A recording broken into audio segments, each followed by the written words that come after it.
தடைகளை வென்று சரித்திரம் படைக்கிறது பெரிய விஷயம். நிறைய பேர் சொல்லி கேட்டிருப்போம், சின்னதா ஒரு தொழில் ஆரம்பிக்கணும், ஆனா எந்த வங்கியிலையும் கடன் கிடைக்க மாட்டேங்குது. தொழில் பண்ண எவ்வளவு காசு வேணும்? 1 லட்சம், 2 லட்சம், 10 லட்சம் கிடைச்சா போதுமா? போதும் தான். ஆனா யார் அந்த 10 லட்சத்தை எடுத்து அப்படியே கொடுக்க போறா? Mudra, micro units development and refinance agency. பாரத பிரதமர் அறிமுகம் பண்ண ஒரு திட்டம் இந்த முத்ரா திட்டம். சிறு தொழில் முனைவோர்கள் அவங்கள மேம்படுத்துறதுக்காக கொண்டு வந்த திட்டம் தான் இது. இந்த திட்டத்து வழியா 10 லட்சம் வரைக்கும் தொழில் பண்றதுக்கு கடன் வாங்கிக்கலாம். குறு மற்றும் சிறு தொழில் நிறுவனங்கள் இந்த திட்டத்து வழியா கடன் வாங்கிக்கலாம். இந்த நிறுவனம் கார்பரேட்டாவோ இல்ல விவசாயம் சார்ந்த தொழிலாவோ இருக்கக்கூடாது. 10 லட்சம் கடன் முத்ரா வழியா தராங்க, அது சரி. ஆனா ஒருவேளை உங்க தொழிலுக்கு அவ்வளவு பணம் தேவையில்லை அப்படின்னு சொன்னா அவ்வளவு தொகையை கடனா வாங்கிட்டு என்ன பண்றது? அப்ப முதல்ல நீங்க தீர்மானிக்க வேண்டிய விஷயம், என்னோட தொழிலுக்கு எவ்வளவு பணம் தேவை. முத்ரா திட்டத்துக்கு கீழே 3 வகைகள் இருக்கு. சிசு, கிஷோர், தருண். யார்ப்பா இவங்கலாம்?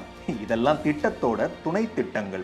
சிசு வகை, இந்த வகையில 50,000 வரைக்கும் கடன் தொகை கிடைக்கும். நீங்க சின்னதா ஏதாவது தொழில் ஆரம்பிக்க போறீங்க, நான் ஒரு பொட்டி கடை போட போறேன், இல்ல வண்டி கடை போட போறேன் அப்படின்னு சொன்னா இந்த சிசு வழியா நீங்க கடன் வாங்கிட்டு உங்களோட தொழிலை நீங்க ஸ்டார்ட் பண்ணலாம். கிஷோர் வகை 50,000 5 லட்சம் வரைக்கும் கடன் கிடைக்கும். எங்க ஊர்ல நான் படிச்சிருக்கேன், சின்னதா ஒரு தொழில் ஆரம்பிக்க போறேன் அப்படின்னு சொன்னா இந்த வகை கீழே நீங்க கடன் வாங்கிக்கலாம். தருண், இந்த வகையில 5 லட்சத்திலிருந்து 10 லட்சம் வரைக்கும் கடன் கிடைக்கும். மீடியமா ஒரு உற்பத்தி தொழிலோ இல்ல சேவை சார்ந்த தொழிலோ பண்ண போறோம் அப்படின்னு சொன்னா நீங்க இந்த வகை வழியா கடன் வாங்கிக்கலாம். முத்ரா சரி, அதோட வகைகள் சரி, மற்ற விவரங்கள்லாம் நான் எங்க தெரிஞ்சுக்கிறது? குழப்பமா இருக்கா?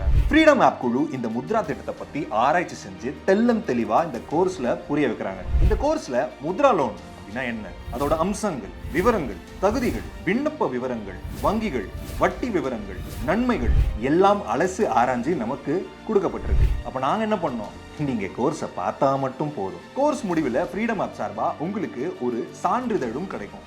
அப்புறம் எதுக்காக வெயிட் பண்றீங்க? ஃப்ரீடம் ஆப்பை டவுன்லோட் பண்ணுங்க. முத்ரா லோனை பத்தி தெளிவா தெரிஞ்சுக்கோங்க.